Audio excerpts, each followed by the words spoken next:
बिस्मिल्लाहिर्रहमानिर्रहीम। आप देख रहे हैं डाइनिंग ओवर। अगर आप वेट लॉस के लिए ऐसी रेसिपी की तलाश में हैं जिसमें ऑयल बहुत कम इस्तेमाल हो, हाई प्रोटीन हो और इसके साथ साथ टेस्टी भी हो, तो जनाब ये रेसिपी आपके लिए है। जूसी, टेस्टी और देखें बिल्कुल मक्खन जैसे नरम कबाब हैं। इस चैनल पे दोबारा कोई भी रेसिपी देखने के लिए अगर आप लाइक सब्सक्राइब के बटन के साथ साथ घंटी के निशान को ऑल पे कर देंगे ना, तो आपको नई अपलोड होने वाली वीडियो का नोटिफिकेशन सबसे पहले और फ्री में मिल जाएगा। यहाँ पे हमने 500 ग्राम चिकन लिया है। चिकन को लंबाई में कट कर लेने के बाद कोशिश करें जिस कदर हो सके हम फाइन चॉप कर लें। अगर इस तरह से आपको काटना मुश्किल लग रहा है ना, तो आप मीट शॉप से भी इसे कटवा सकते हैं। चिकन को काटने से पहले हमने अच्छी तरह से धो लिया था, इसे बाउल में शिफ्ट कर दिया है। अब हम इसमें कुछ मसाले शामिल करते हैं। बाइंडिंग के लिए 1 अंडा, 3 खाने वाले चम्मच आप चाहे तो जौ का आटा डाल दें या फिर आप बेसन भी शामिल कर सकते हैं, और ये भी ना हो तो मकई का आटा भी इसमें शामिल किया जा सकता है। दरमियानी साइज़ के 1 टमाटर को हमने फाइनली चॉप कर लिया है। इस तरह से कबाब में थोड़ी खटास भी आ जाएगी। अगर आप टमाटर ना डालना चाहें ना, तो 1 टेबलस्पून इसमें नींबू का रस भी डाल सकते हैं। 2 खाने वाले चम्मच इसमें मायो शामिल किया है, आप चाहें तो स्किप भी कर सकते हैं, ये ऑप्शनल है। 1/4 कप हरी प्याज, अगर ये ना हो तो फिर आप पिंक वाली प्याज भी इस्तेमाल कर सकते हैं। स्पाइसेस में नमक 1 चाय की चम्मच, चाट मसाला पाउडर ये 1 चाय की चम्मच ही है। वेट लॉस की हर रेसिपी में हम हैदराबादी गरम मसाले का लाजमी इस्तेमाल करते हैं। इसमें कुछ ऐसे इंग्रेडिएंट्स हैं जो आपके लिए बहुत फ़ायदेमंद है ना, वज़न कम करने के लिए। 1/4 टीस्पून हमने ये शामिल कर दिया। यहाँ पे हम तीखी वाली हरी मिर्च का इस्तेमाल कर रहे हैं जिसकी लाल रंगत में जो कन्वर्ट हो चुकी है। ये 4 से 5 है, इसे हमने फाइनली चॉप कर लिया है। अगर आपके पास ये ना हो तो हरी मिर्च भी आप इसमें शामिल कर सकते हैं।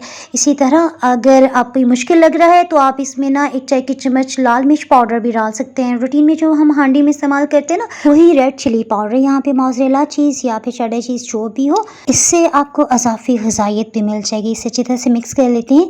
यहाँ पे हमने लाल मिर्च का पाउडर इस्तेमाल नहीं किया ना, सफ़ेद या काली मिर्च इसे हमने फ्रेश ग्राइंड कर लिया है 1 चाय की चम्मच। सभी मसाले खूब अच्छी तरह से यकजान हो जाएं, इसलिए बेहतर है कि आप चम्मच या स्पैचुला की बजाय ना हाथों का इस्तेमाल करें। हाथ खूब अच्छी तरह से धुले हुए हों तो ये बेस्ट है। इस तरह से ना स्पाइसेस खूब अच्छी तरह से मिक्स होंगे, कहीं कम या ज़्यादा नहीं होंगे। जब भी मैं डाइटिंग करती हूँ तो ये कबाब लाजमी बनाती हूँ। लंच या डिनर में 2 से 3 कबाब ये खा लेना तो बस काफ़ी रह जाता है। यहाँ पे हमने लाल वाली ही शिमला मिर्च पड़ी थी तो मैंने वही ले ली। इसके बीज अलग कर लेने के बाद अब हम इसे फाइन चॉप कर लेते हैं। जब हम कबाब को हल्का सा सौटे करेंगे ना, तो उस टाइम ये खूबसूरती के लिए भी इस्तेमाल करेंगे। शिमला मिर्च के जायके का ना एक अनोखा ही टेस्ट होता है। अगर आपके पास ये लाल वाली शिमला मिर्च ना हो तो फिर आप सब्ज़ वाली शिमला मिर्च का भी इस्तेमाल कर सकते हैं। एक बार इस्तेमाल करके देखिए, आपको खुद फ़र्क फ़ील होगा। यहाँ पे चम्मच की मदद से हमने ये कबाब का बैटर डाल दिया है और चम्मच की बैक साइड पे हल्का सा ऑयल लगा के ना इसको ऐसे हल्का हल्का फैला लेंगे ताकि इसकी ज़्यादा मोटाई भी ना हो और थोड़ी सी ना शेप इख्तियार कर लें। यही शिमला मिर्च थोड़ी सी हम इसके ऊपर डाल रहे हैं और इसी तरह से हमने 2 से 3 कबाब, मतलब पैन में तो 3 ही आ रहे हैं ना, तो इतनी स्पेस है तो हमने डाल लिए। अब आपके पास अगर काले तिल हैं तो वो डाल दें। मेरे पास कोलंजी के बीज थी तो मैंने वो डाल दिए।